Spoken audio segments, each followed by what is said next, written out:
Congo ya sika très très fort. Suka na masolo. Tolek.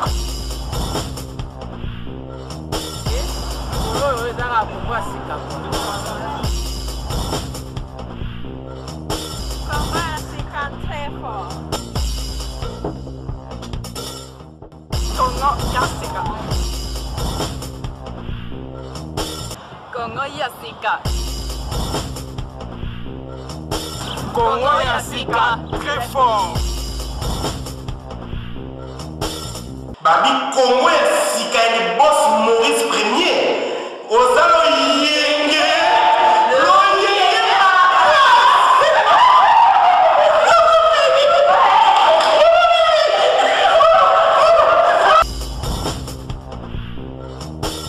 Alo bito telema ye kuraka moye ngwe oyo mama elo sokoto ina ye lolia kamimo ya ye ajabole okotola bango kuna balia ka feke mama bango kuna balia ka ndena kolo ye bango kuna balia ka pena ngbese oyo biso toliaka mimboya toliaka kotose nantuka na embere pitere diwa banza o bongo na Kinshasa toliaka na nine asolia na shok mayake asolia na shok basherie asolia na shok biso nyonso na kini asolia na shok wasimo mali asolia na shok ezala bato ya mapinga asolia na shok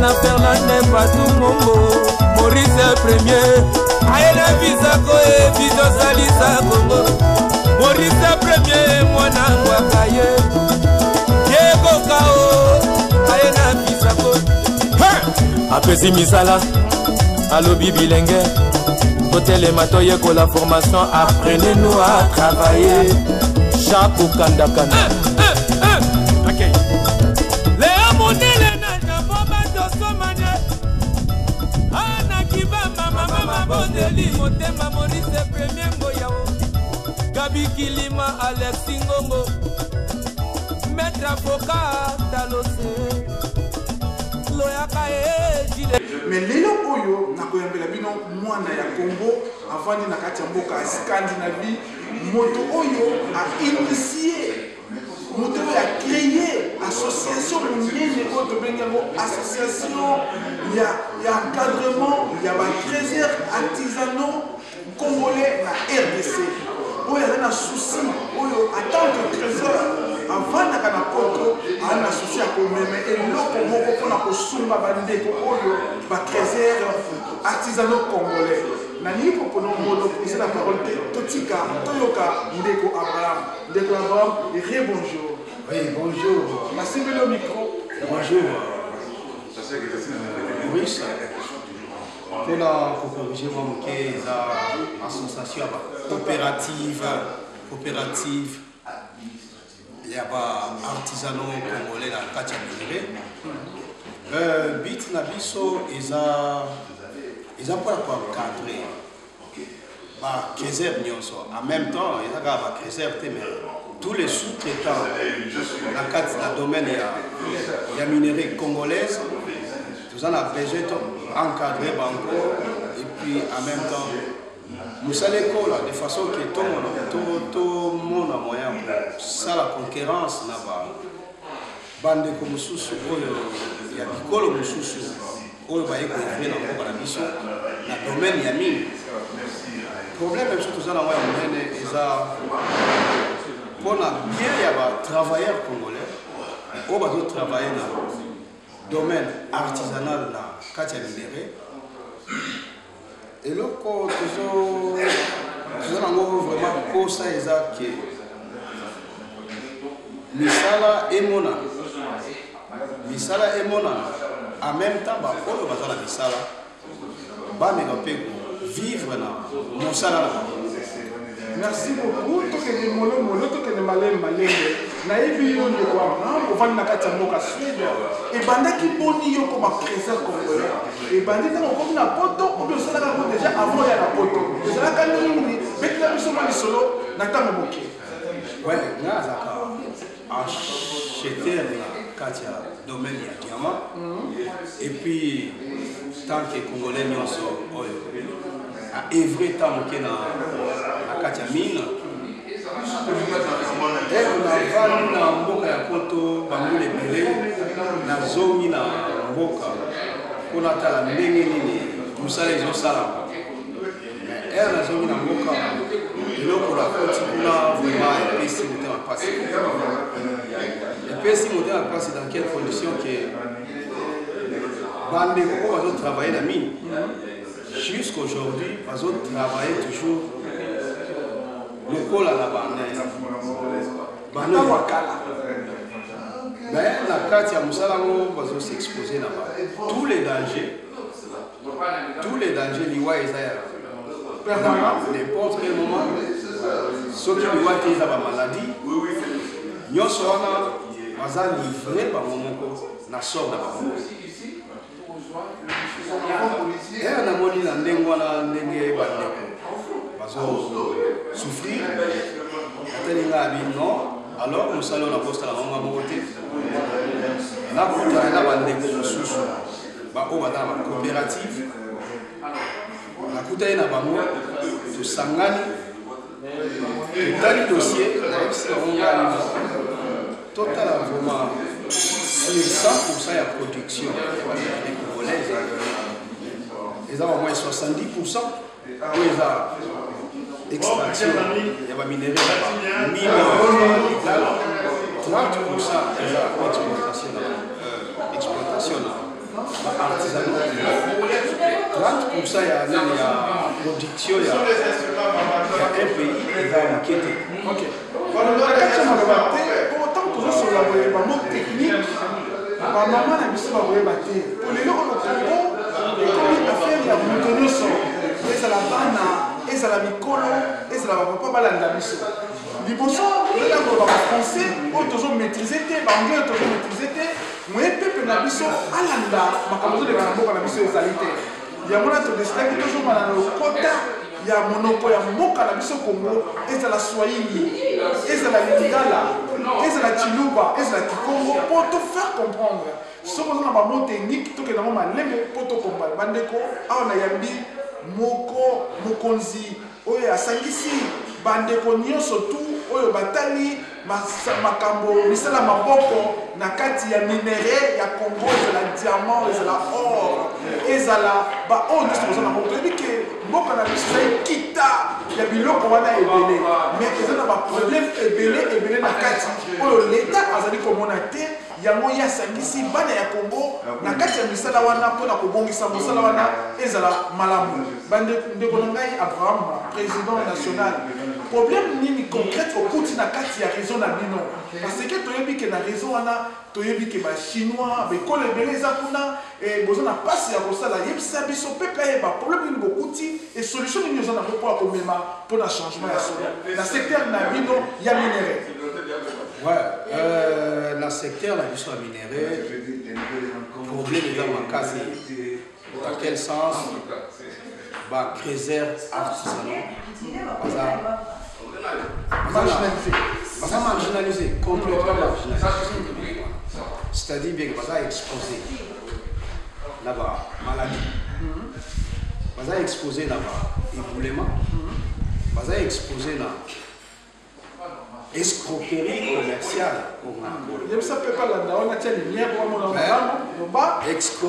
escroquerie na sens nini omona bien que oui soki bandeko babimisi produit na bango soki bandeko babimisi produit na bango bakomema produit na bango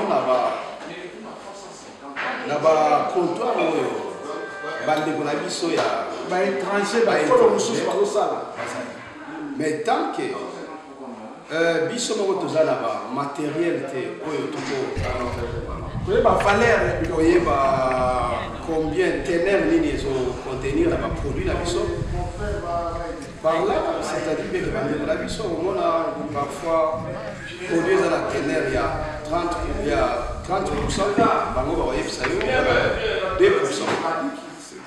Si quand c'est pas émission dans 2%, moi on discuter exact pour aux appels à outils au gros salaire qui au contrôler partenaire. Il y a un président Bisso Félix Antoine Tshisekedi a une idée il y a combattre l'insécurité par exemple dans l'Est, insécurité partout dans le Congo. Il y a un que nous sommes Bisso pour apporter solution pour encadrer le commerce ou les minerais artisanaux. Pour y avoir des autres problèmes, c'est-à-dire que ceux qui sous-traitants congolais, bazana na makuki oyo yako somba appareil à test makoki oyo yako réunir tous les travailleurs. Na marque wala ndeto moni bien que oui bako toko et vrai bisognon sur des façons qui tombent et encadrer beaucoup de trésors et puis tomber que je fous d'avoir mon pays il faut qu'il a vraiment je sais bien dans ça. Ok, président, là on a lundi pour la résumé nous allons continuer. Yo en tant que responsable dans le secteur où on a trésor artisanaux il y a un souci il y a un problème dans la difficulté par exemple la santé, le risque et l'insécurité. Est-ce que vous avez une loi moko ya moko les officiels ils ont permis de bino pour exercer ça na bino na Congo? Oui, tant que le gouvernement la biso loi ya moko la biso et pesa biso ba droit ya ko timo la minerai la biso d'une manière artisanale pour tout ça moko ya créer la société tant que pesa biso privilège wana mais ils ont accompagné biso pour les avoir dans chaque carrière souvent ils ont des gens agent à l'état ou ils ont récolté ma taxe mais la manque ya biso sous-traitant tant que tout ça là instrument ya musalate c'est-à-dire bien que oui moyibi ezobandana bayibi bandeko na biso travailleurs congolais produit bakosi bango en même temps après avoir kokosa bakosi pe na l'état pour l'état azo prélever ba taxe sur base ya résultat ba pesi ba ouais c'est-à-dire bien que oui na ndenge wana l'état na biso azo perdre mbongo mingi la taxe et puis ba travailleurs bango moko ils ont perdu le bon ami pour bazana encadré en même temps bazana ba outité pour valoriser ba produit. Président, par rapport à la outil, oui, la testeur ba valeur, ba ténacité, ba contenance ya minerai na biso. Comment yo en tant que président au mouvement aussi aux autres s'organiser pour être trésor congolais aille va valoriser minerai na produit na été comme na lolenge et sengeli solution ni yo aux ana ouais il y a moi biso en tant que congolais on va dire la diaspora la yep na kati ya séminaire pour qui a cash on a exposer problème tout ça on a beaucoup de bureau du commerce pour la Scandinavie pour un moyen ni bako tia biso baboko to me quoi tenir ba instrument oyo parce que ça awa na bamboko biso ko les places ba sommer ba produit ezali ba outil ezali mais financement ils ont de façon que va continuer biso va payer accès na banque de façon que tout le monde pour investir dans un outil à partir de là on a même bauti wana na Congo en même temps to matisa kita ekolo na biso. ouais. Et puis kopesa misala na ba o bazala misala te lobi ni mpona ngo. La police a oublié qu'il y a un secteur à mine artisanal, c'est-à-dire que sur 100%, il y a travailler 70%. 70% il va travailler normal au bas de la compagnie.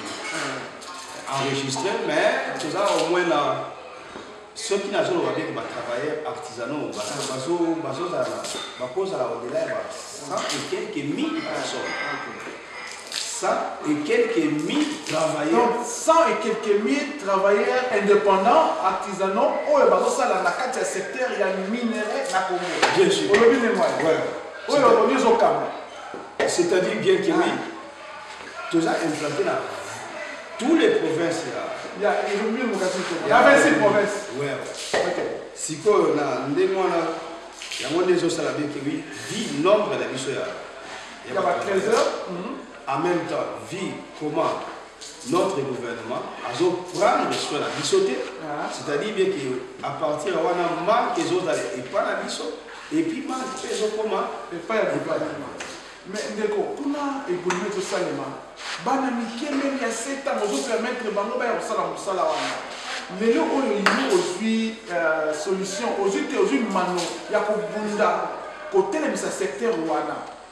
Est-ce que vous avez proposé des solutions là, on a évolué sécurisation là, la technique. Est-ce que vous avez apprendre comment on a le droit, il faut créer mon nez pour la sécurité. Est-ce que vous avez la formation en allemand et comment éviter les enfants dans le secteur comme ça là? Oui, d'accord, on va bien que par mon côté congolais, à quoi on est vraiment à la mais toujours on a un bon. Exactement. Ezali.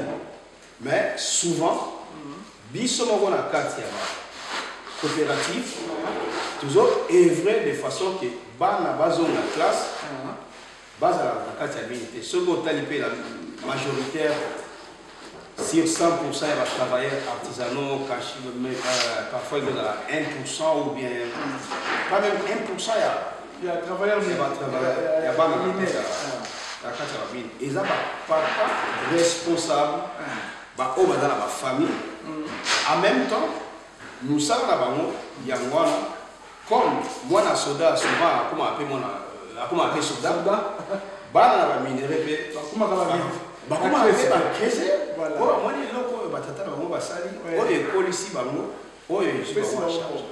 c'est-à-dire bien que tout le monde négligé dans le secteur. Secteur, bien que oui, ceux qui ont monnaie les lots dans la personne à est, trouble les alliés toujours. Et à cause il y a crise artisanal. Voilà, ils ont un peu insécurité dans le cas. Les Toloma dit que Mokonza Mboka abondela bana Congo pour la sécurité partout où bana Congo bazali. Ils sont na STT, ils sont na République démocratique Mobimba. Surtout dans l'Est, place Oyo, le salaire de Salema. Nous sommes suivis en direct de Tokyo, là où habite Léon de Fumulaba au Fumayoji. Nous sommes suivis en Australie, là où habite Claude Bokouda, Bana Paris, Blaise Aline du Café Nord de la Norvège, Oyo Toyambi Lelo, et Aline dès qu'on a vu ce Congolais avant de la Scandinavie, prestement la Suède, mais Azali en cheval entre la RDC et Scandinavie, Moussala na Azali ko Bunda, pour na kota ordre pour Sunga Bandeko Oyo, ba 13 heures. Oyo bazali na misala maboko na nzela ya minere ndeko na ngai baza kolanda yo sika oyo vidéo oyo peut-être yo ko utiliser ko lakisa bandeko ebele partout oyo kozala message nini tu apportes na ba membre na yo artisanaux et loko ni ba ko attendre à partir na yo biso toujours est vrai de façon que oui gouvernement a la responsabilité na dans un premier temps. Deuxièmement, toujours ça de façon que tout le monde diminue le nombre de bandes dans la carte. Il y a 1000. En plus, toujours ça de façon que les créateurs qui sont produits artisanaux pour les musala, les foot, ceux qui sont produits valoriser, et comment on a pris c'est de façon que bango pe misala bango bani na misala bango ba boko la bana na bango batangisa bana na bango bazwa pe vie en tant que mineur ou azo œuvrer na mine artisanale. Soki bandeko balandi biso na mokili balingi kocontacte yo peut-être baza na besoin ya baor baza na besoin ya po boza mpe na difficulté ya koteka biloko boza na yango baza na besoin ya kozwa contact na yo balingi bakoma membre ya association ya minene oyo yo ozali mokonzi na yango bakocontacte yo ndenge nini. De toute façon bakokende na site oyo site na biso ya association. Donc, on a la vidéo. Ouais, pour tous les coordonnées, tous en a besoin d'avoir tout nyos, on va dans besoin d'avoir expertise dans la katia. Vous savez, il y a mine. Nous tous nyos on a expérience, organisation nyos on va dans besoin, œuvrer, n'habitons ensemble. Nyos tous les données que vous avez. Merci Ndeko Abraham. Là, on a tout qui est yo zana na kati ya motema ningo yebisa na ba oyo ba ko chance ya kolanda vidéo na biso oyo. Eloko na kosenga na bakonzi mboka na biso bameka kotala likambo ya ba sous-traitants congolais. Ba sous-traitants congolais bazo kwa couvrir biso et pas bandeko yo. Bani ko bapaya oyo baza pe ba conquérant na biso numéro 1 oyo biso mo ba congolais toujours pour ça la concurrence loyauté na bango par manque ya ba financement et en même temps baïté n'ambaki wabino moko ou bien coordinateur national il y a ba trésor oza ko encadrer ba trésor artisanaux congolais na kombo ya monsieur Abraham na lobby et là on est na tuna kioté oyo eza na kati ya motema na yo koloba na ba oyo bazali kolanda yo na tango oyo na mokili mobimba.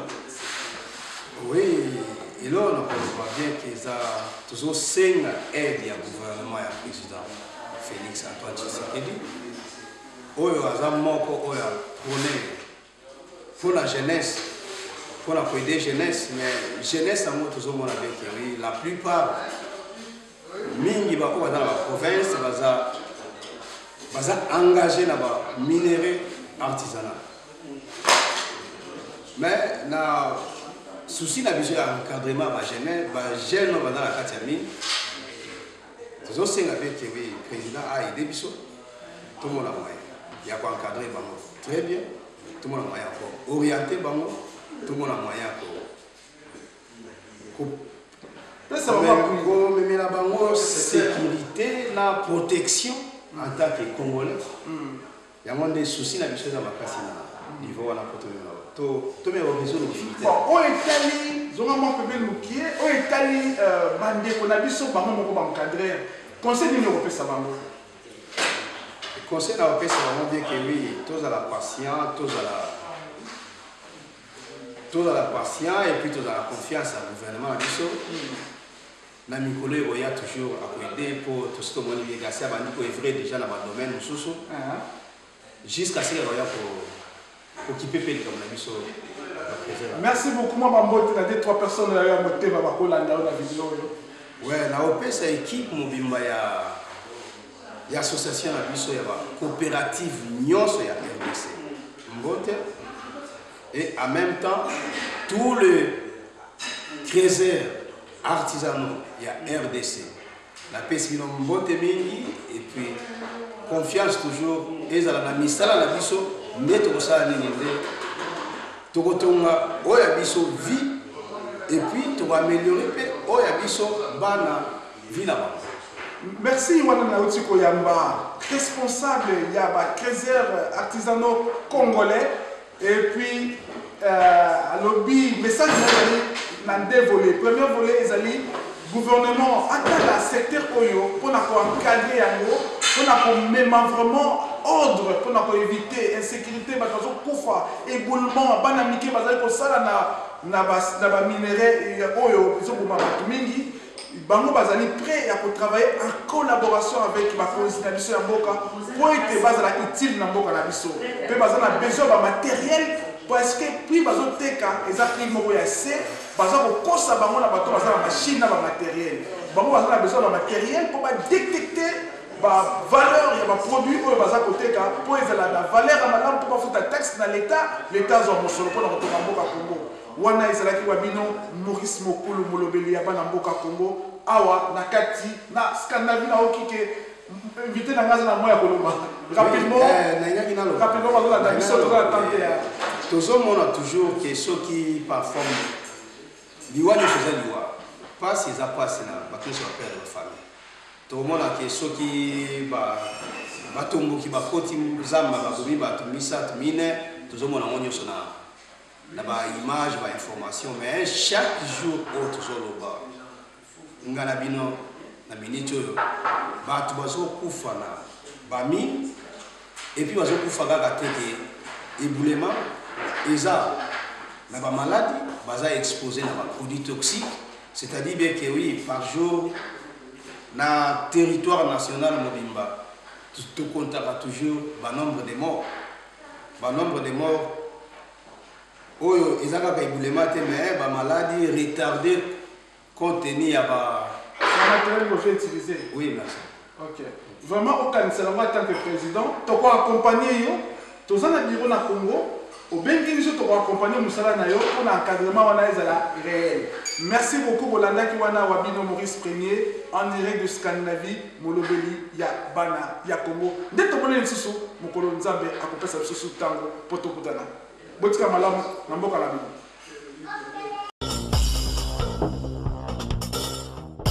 Au moins, c'est très très fort. Soukana Masolo. Tolek.